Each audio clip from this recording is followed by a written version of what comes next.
إن الحمد لله نحمده ونستعينه ونستغفره ونعوذ بالله من شرور أنفسنا ومن سيئات أعمالنا من يهده الله فلا مضل له ومن يضلله فلا هادي له ونشهد أن لا إله إلا الله وحده لا شريك له ونشهد أن سيدنا وحبيبنا ومولانا محمدا عبد الله ورسوله صلى الله عليه وعلى آله وصحبه وسلم الذي أكمل الله به قصر النبوة أي ختم الله به النبوة وحكما لا نبي بعده وأعلن في القرآن بالبرهان أن محمدا صلى الله عليه وسلم خاتم النبيين والمرسلين الذي أرسله بالحق بشيرا ونذيرا وداعيا إلى الله بإذنه وسراجا منيرا فقد قال الله تعالى في كلامه المجيد والفرقان الحميد أعوذ بالله من الشيطان الرجيم بسم الله الرحمن الرحيم يا أيها الذين آمنوا ادخلوا في السلم كافة ولا تتبعوا خطوات الشيطان صدق الله العظيم وصدق رسوله النبي الكريم ونحن على ذلك من الشاهدين والشاكرين والحمد لله رب العالمين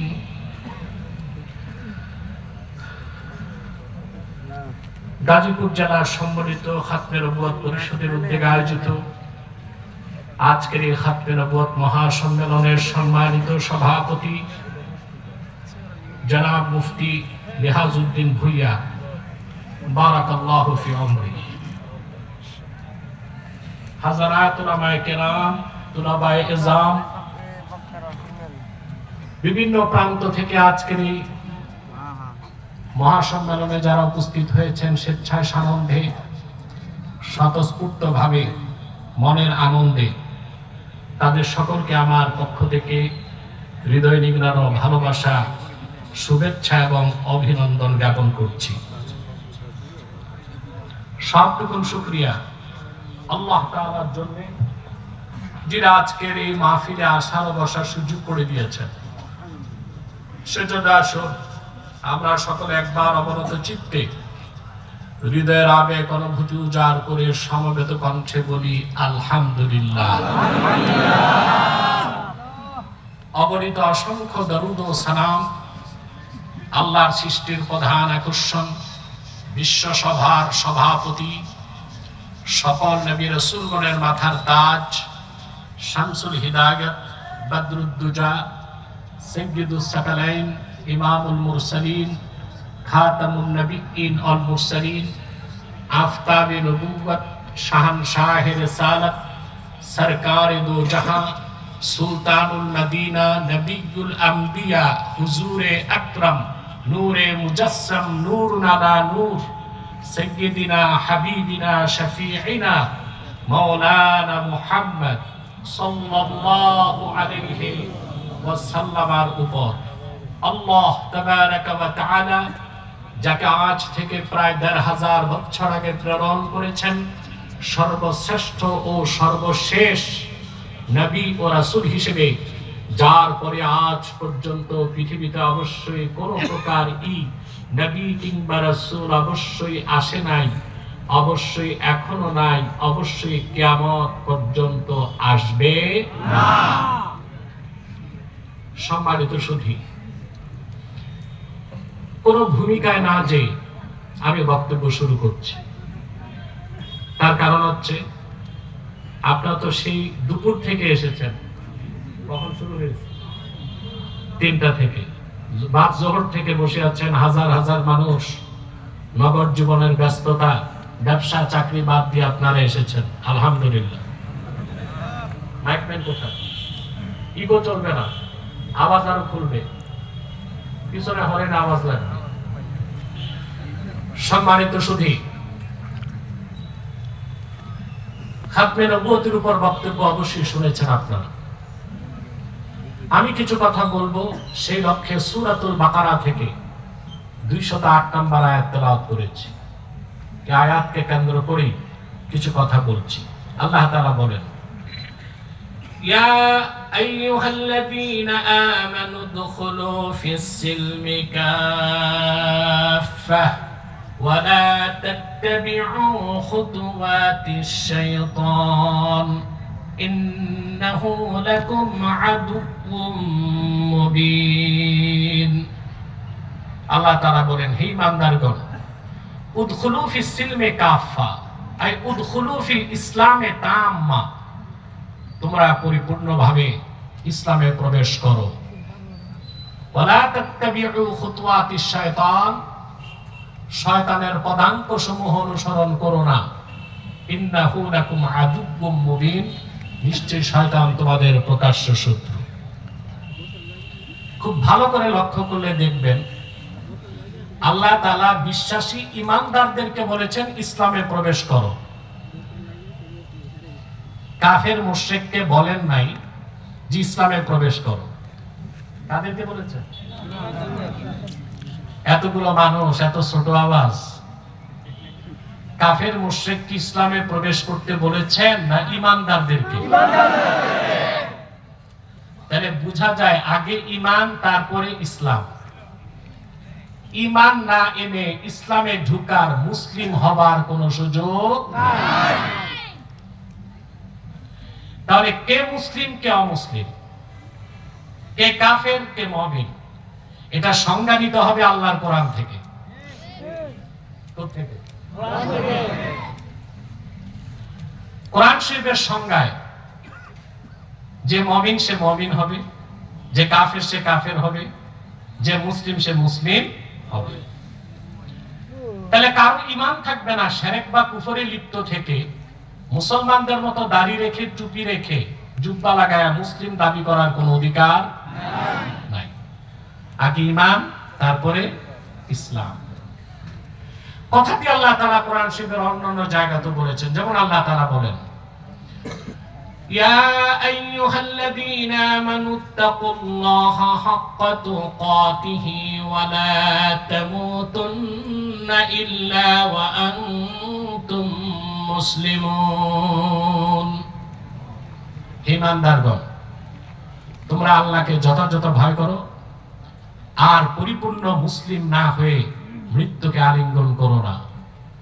আগে ঈমান তারপরে, জোরে বলতে হবে, আগে ঈমান তারপরে ইসলাম। যার ঈমান নাই সে কাফের। আর কাফের কখনো নামাজ, রোজা, হজ, যাকাতের মাধ্যমে মুসলিম হতে পারে না। কুখ্যাত কাফের যারা জিন্দিক, জিন্দিক বুঝেন? নড়াচড়া করবেন না, আমি খুব সংক্ষেপে কথা বলছি, মনোযোগ দেন। রাজুলুন আকররা বিশ-শাহাদাতাইন ওয়া লাম ইউকিররা বিহিমা, কোন ব্যক্তি যদি কালেমা শাহাদাতের ঘোষণা দেয়, ওয়া লাম ইউসাদ্দিক বিহিমা, কিন্তু অন্তরে বিশ্বাস না করে, সে লোকটা কাফের কিনা? তার নাম হচ্ছে মুনাফিক। তার নাম কি? মুনাফিক। আম্মাল মুনাফিক ফাহুয়াল্লাযী আবতানাল কুফরা ওয়া আযহারাল ইসলাম। সে লোক মুনাফিক যার ভিতরে কুফর, সে কাফের, কিন্তু প্রকাশ করে যে আমি মুসলিম। সে কি? মুনাফিক। জোরে বলতে হবে, মুনাফিক। মুনাফিককে আমরা কাফের বলি না। কেন? কারণ তার দ্বারা কোনো কুফর প্রকাশ পায় না। কুফর প্রকাশ পায় না। এইজন্য মুনাফিক হচ্ছে ফাহুয়া কাফিরুন ইনদাল্লাহ মুমিন ইনদান নাস।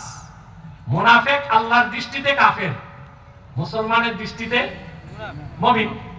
এইজন্য মুনাফিকরা আমাদের মসজিদে ঢুকতে পারে, আমাদের কবরস্থানে দাফনও করা যায়, কিন্তু জিন্দিককে আল্লাযী আবতানাল কুফরা ওয়া আযহারাল কুফরা সুম্মা দাআ আন্নাহু মুসলিম। যার ভিতরে কুফর, কাফের, আবার কাফের সে কুফরটা প্রকাশও করে কিন্তু দাবি করে মুসলিম, সে হচ্ছে জিন্দিক। এখন কাদিয়ানীরা কি মুনাফিক না জিন্দিক কাফের? কি কাফের? এই জন্য তারা মুসলমানদের মসজিদে ঢুকতে পারবে না, তাদের উপাসনালয়কে মসজিদ বলতে পারবে না, মুসলমানের কবরে তাদের দাফন করা যাবে না, কোরআন সুন্নাহর কোন একটি পরিভাষা ব্যবহার করতে পারবে না। তারা শুধু কাফের না, জিন্দিক। এটা বুঝতে হবে। আর আমার আলেম ভাইদেরকে এটাই ব্যাপক প্রচার করতে হবে। কারণ হিন্দু, বৌদ্ধ, খ্রিস্টান বা মুনাফিক তারা সবাই কাফের। তারা সবাই কি? কাফের। ভালো কথা, তারা তাদের মতো বসবাস করবে, আমরা কিছু বলবো না, আমরা কিছু বলবো না। আবার তাদের ভালোবাসায় গদগদ হয়ে আবার যে পূজা মণ্ডপে মূর্তির সামনে দাঁড়ানো যাবে না, দূরও যাওয়া যাবে না, লিমিট রাখতে হবে। কি রাখতে হবে? লিমিট রাখতে হবে। আপনি হিন্দুদেরকে মানবিক সাহায্য করতে পারবেন, অসুস্থ তাকে ওষুধ দেন, ঘর নাই ঘর দেন। হিন্দুর বাড়িতে আগুন লাগছে, আপনি মুসলিম, মানবিক কারণে সবাই মিলে তার ঘরের আগুন নিভাই দেন। কিন্তু তার ধর্মের কোন উৎসবে শ্রদ্ধার সাথে উপস্থিত হওয়া হারাম না, শিরক। এটা কি? শিরক। আমরা মনে করি আমরা তো পূজা মণ্ডপে গেলাম, লাড্ডু চমচম খাইলাম, সরস্বতীরে তো আর সাজদা করি নাই। মূর্তিকে সাজদা করা হচ্ছে আকবাহুশ শিরক, সবচেয়ে জঘন্য শিরক। কিন্তু তাজিমের সাথে মূর্তির সামনে দাঁড়ানোটাও শিরক। শিরকুম মিন আনওয়াইশ শিরক, এটাও শিরক। তাহলে হিন্দু, বৌদ্ধ, খ্রিস্টান, মুনাফিক তারা আমাদের সাথে বসবাস করবে, সমস্যা নাই। কিন্তু কাদিয়ানীরা ওই রকম কাফের না, তারা সবচেয়ে নিকৃষ্ট কাফের, জিন্দিক কাফের। তারা মুসলিম পরিচয় দিতে পারবে না। যদি মুসলিম পরিচয় দেয়, শরিয়া আদালতে তাদের একমাত্র শাস্তি মৃত্যুদণ্ড।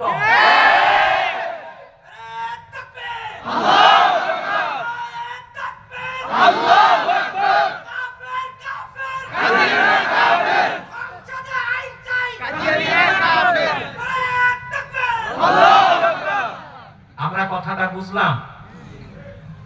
এখানে অবশ্যই গোয়েন্দা সংস্থার লোক আছে, কারণ আমি যেখানে যাই, এখানে তো আসবে, সম্মেলন হচ্ছে, আমি যেখানে যাই ইন্টেলিজেন্ট ব্রাঞ্চের লোকজন থাকে।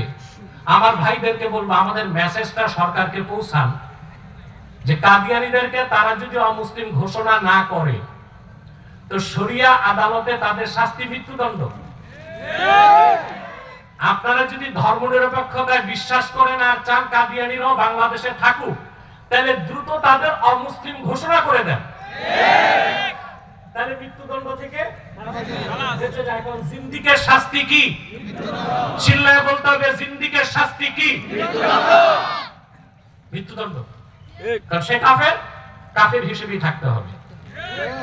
কাফের মুসলিম পরিচয় দিলে সে জিন্দিক। কাফের যদি কুফর করে, কুফর যদি গোপন রাখে, সে মুনাফিক। কাফের যদি কুফর করে, কুফর যদি প্রকাশ করে, সে জিন্দিক। অনেকে কাদিয়ানীদেরকে মুনাফিক মনে করে, এটা তাদের একটা বিভ্রান্তি। কাদিয়ানীরা মুনাফিক না, তারা হচ্ছে জিন্দিক কাফের। আর জিন্দিকদের শাস্তি হচ্ছে মৃত্যুদণ্ড। মৃত্যুদণ্ড। এখন আমরা আইন হাতে তুলে নিব, বলবে আমরা জঙ্গি আর টেরোরিস্ট। তো তোমরা আমাদের দাবি মেনে নাও, দাবিও মানবে না।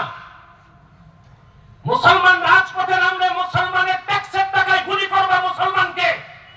কাদিয়ানীদের রক্ষায় প্রশাসক নামাবা, পুলিশ নামাবা, মুসলমান বাধ্য হয়ে আইন হাতে তুলে নিবে। সারা বাংলাদেশের কাদিয়ানী আস্তানাগুলো আগুনে জ্বালায় দিতে বাধ্য হবে।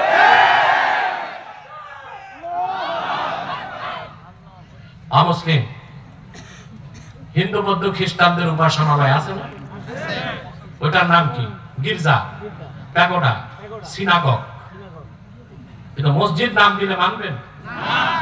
এটা ধোঁকা। এটা কি? কাদিয়ানীরা ইহুদিদের চেয়ে বড় কাফের, ওদের চেয়ে নিকৃষ্ট কাফের নাই। ওরা তাদের উপাসনালয়কে মসজিদ বলতেছে, এটা তো আমাদের মুসলমানদের অধিকারে হাত দিচ্ছে। তবে সেকুলার বা ধর্মনিরপেক্ষ সরকারের দায়িত্ব শুধু অমুসলিমদের রক্ষা করা। যাদের টাকায় ডক্টর ইউনূসের বেতন, সে মুসলমানের অধিকার রক্ষা না করলে আরেকবার মুসলমান রাজপথে নামতে বাধ্য হবে।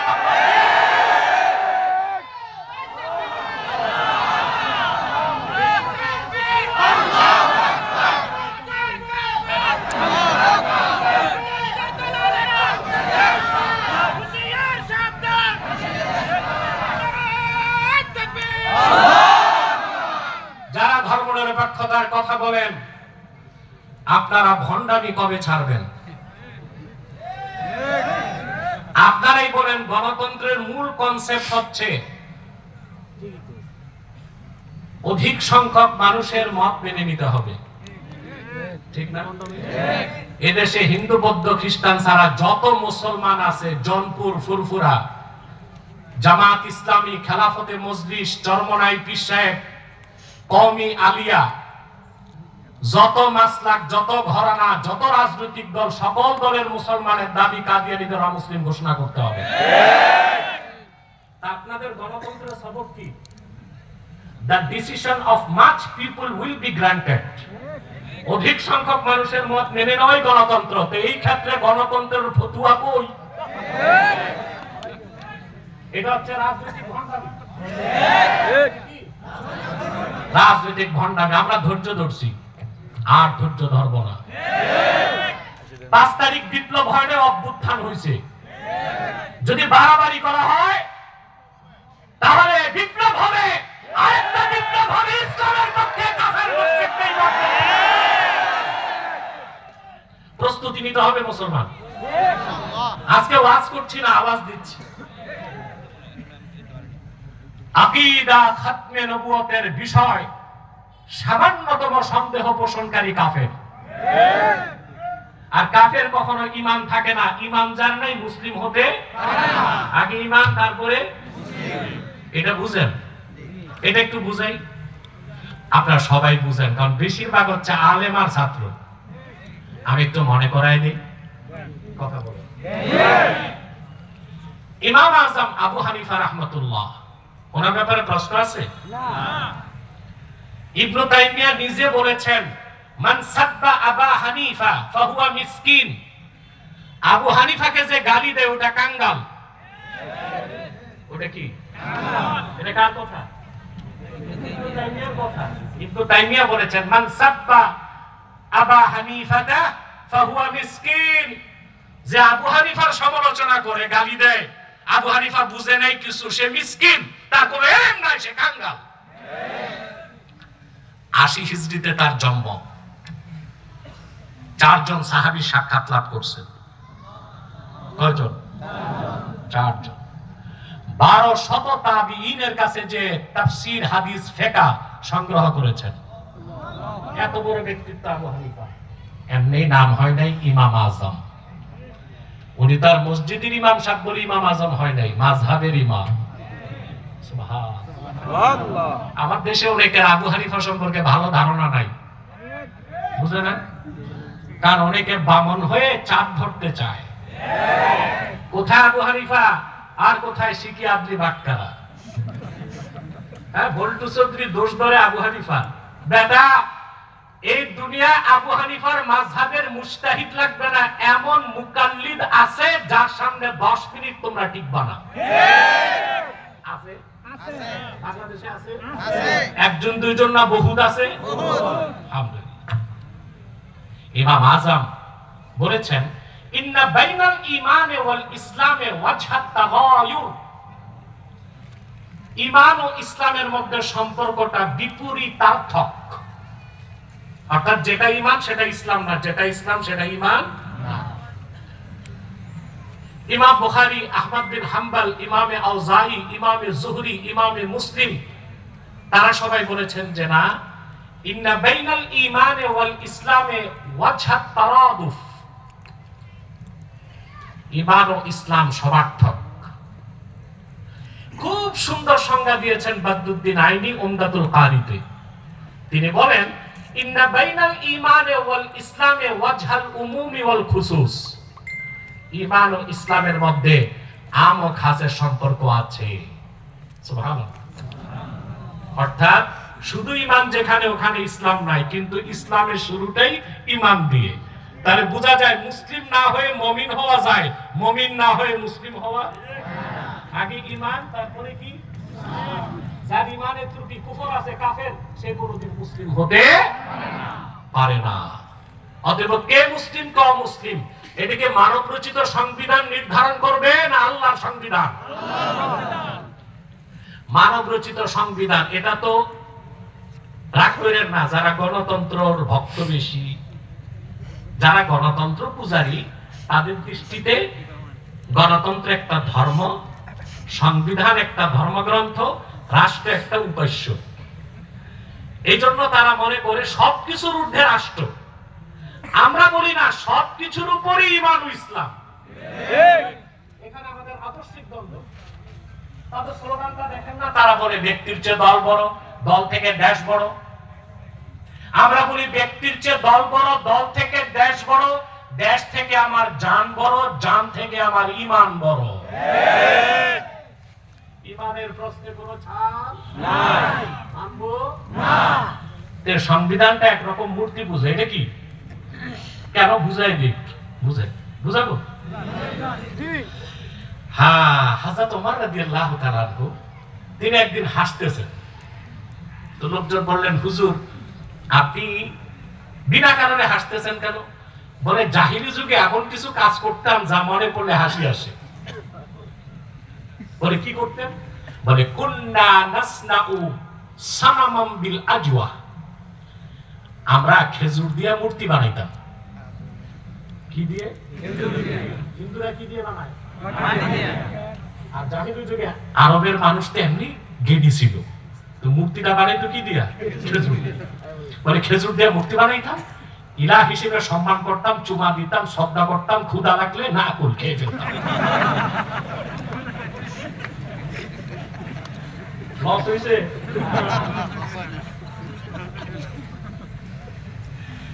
এখন যারা মানব রচিত সংবিধান, এটা তো এই যে আগের সংবিধান বাতিল হওয়ার পথে বা হবে, এটা আমরা বানাই, আমরাই খাই। ঠিকটা তো ঠিক মতো কইলেন না? আমরা বানাই, আমরাই খাই। একটা সংবিধানের পরিবর্তন নাই।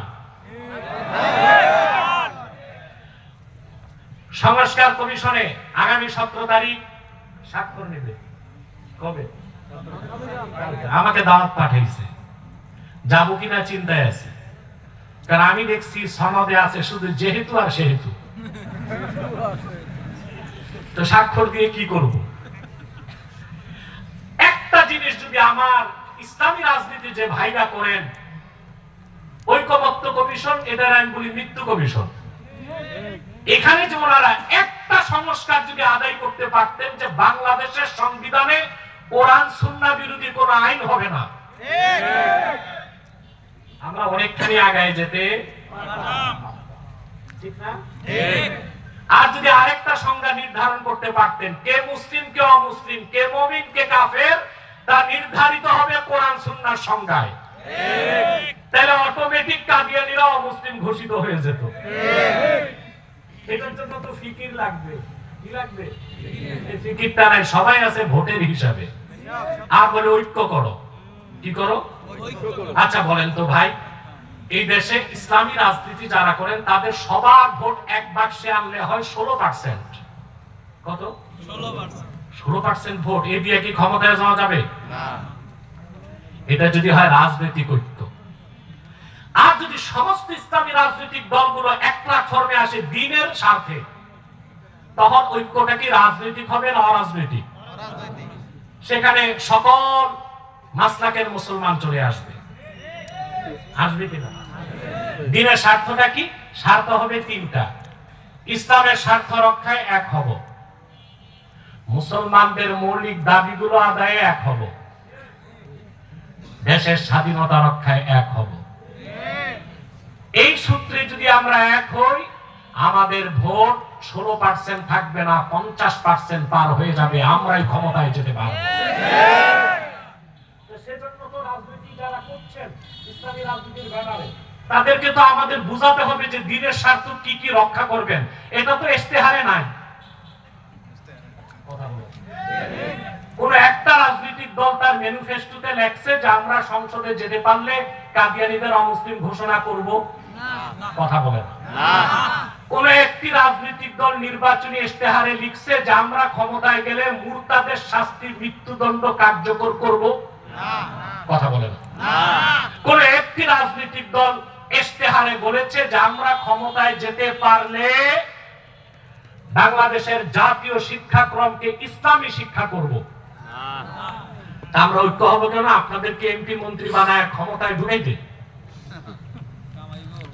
আমাদের স্বার্থ দেখান।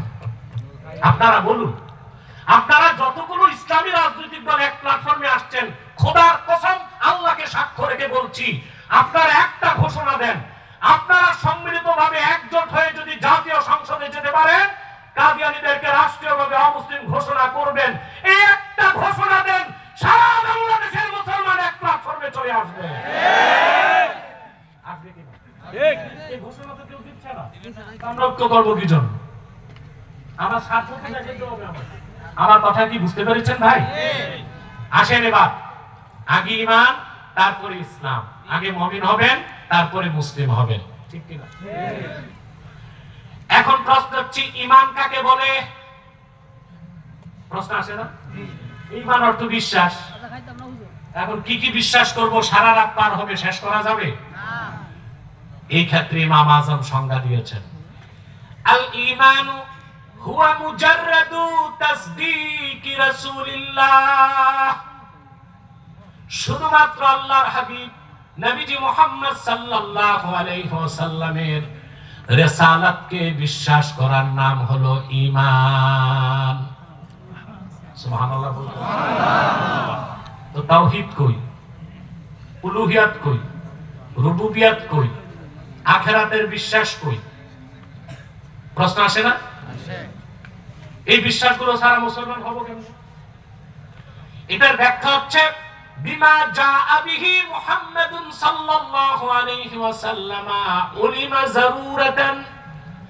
আল্লাহর আখিরি নবী নূর নবীজি আমার মুহাম্মদ মুস্তাফা সাল্লাল্লাহু আলাইহি ওয়াসাল্লাম আল্লাহর পক্ষ থেকে ১৫০০ বছর আগে যা কিছু এনেছেন, জোরে বলতে হবে, যা কিছু বলেছেন হাদিস, যা কিছু নীতি নির্ধারণ করেছেন সুন্নাহ, সেই সবটুকুনকে বিনা প্রশ্নে বিশ্বাস করার নাম হলো ঈমান। আরে ভাই, কোরআন না, একটা সহিহ হাদিসকে যে অস্বীকার করবে সেও মুসলমান হইতে পারবে না। বাংলাদেশে আরেকটা গ্রুপ দাঁড়াইছে ইহুদিদের আহলে কোরআন। কি নাম? তারা শুধু কোরআন মানে, হাদিস মানে না। যারা একটা হাদিসও মানবে না, শুধু কোরআন মানে, বলবে এরা আহলে কোরআন না আহলে শয়তান? মুসলমান না কাফের? চিল্লায় বলতে হবে মুসলমান না কাফের। কেন?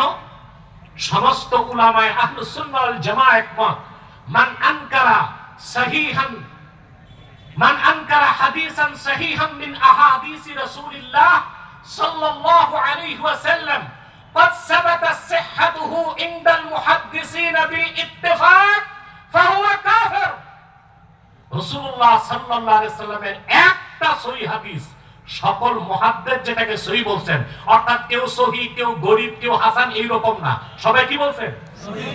ওই রকম একটা সহিহ হাদিসকে যে অস্বীকার করবে সে কাফের। আহলে কোরআন দাবিদার আহলে শয়তান, এরা মুসলমান না কাফের? কাফের। ঈমান কি শুধু কোরআন বিশ্বাস ঈমান, না হাদিসও বিশ্বাস করতে হবে? আল্লাহর হাবিবের রিসালাতের বিশ্বাসটাই ঈমান। কোরআন বিশ্বাস করতে হবে, সব সহিহ হাদিস বিশ্বাস করতে হবে, মুতাওয়াতির হাদিসগুলো বিশ্বাস করতে হবে, সুন্নাহকে বিশ্বাস করতে হবে। যারা আকীদা খাতমে নবুয়তকে বিশ্বাস করে না, তারা তো কোরআন শরীফের একটা আয়াত না প্রায় 1000 আয়াতকে অস্বীকার করে। ঠিক। তারা কি মুসলমান হতে পারে? না। চিল্লায় বলতে হবে মুসলমান হতে পারে? না। তারা কাফের? কাফের। যারা বলেন তারা কি? কাফের। এবার আসেন, খাতমে নবুয়তের আন্দোলনে থাকবেন আপনারা? ইনশাআল্লাহ। দরকার কি? প্রশ্ন আসে না? কথা বলেন। আমি একটা কথা বলছি, এটা আমার ন্যারেটিভ। এটা কি? আমার ন্যারেটিভ, কিন্তু এরপর আমি ব্যাখ্যা দিচ্ছি। খাতমে নবুয়তের আন্দোলন সবচেয়ে বড় আন্দোলন, খাতমে নবুয়তের জিহাদ সবচেয়ে বড় জিহাদ। এটা বিশ্বাস করেন? জি। আল্লাহর হাবিব নবীজি আমার মুহাম্মদ সাল্লাল্লাহু আলাইহি সাল্লামের জমানায় ১৫০০ বছর আগে ২৭টা গাজাওয়া হয়েছে। কয়টা? ২৭টা। যুদ্ধ হয়েছে প্রায় ৬০টা, সারিয়া সহ, জুয়ুশ এবং বুউশ সহ ৮০টার মতো যুদ্ধ। কয় বছরে? 10 বছরে। 10 বছরে রাসূলুল্লাহ সাল্লাল্লাহু আলাইহি ওয়াসাল্লামের জমানায় 10 বছরে এতগুলো যুদ্ধে মোট মানুষ নিহত হয়েছিল মাত্র 1018 জন। কতজন? 1018 জন। আর আবু বকর সিদ্দিক রাদিয়াল্লাহু তাআলা আনহুর জমানায় কুখ্যাত মুসাইলামাতুল কাজ্জাব, সে যখন নবুয়ত দাবি করল, সিদ্দিকে আকবর রাদিয়াল্লাহু তাআলা আনহু খালেদ সাইফুল্লাহর নেতৃত্বে ৩০,০০০ মুসলমানকে পাঠালেন। কত? ৩০,০০০। সেই একদিনের যুদ্ধে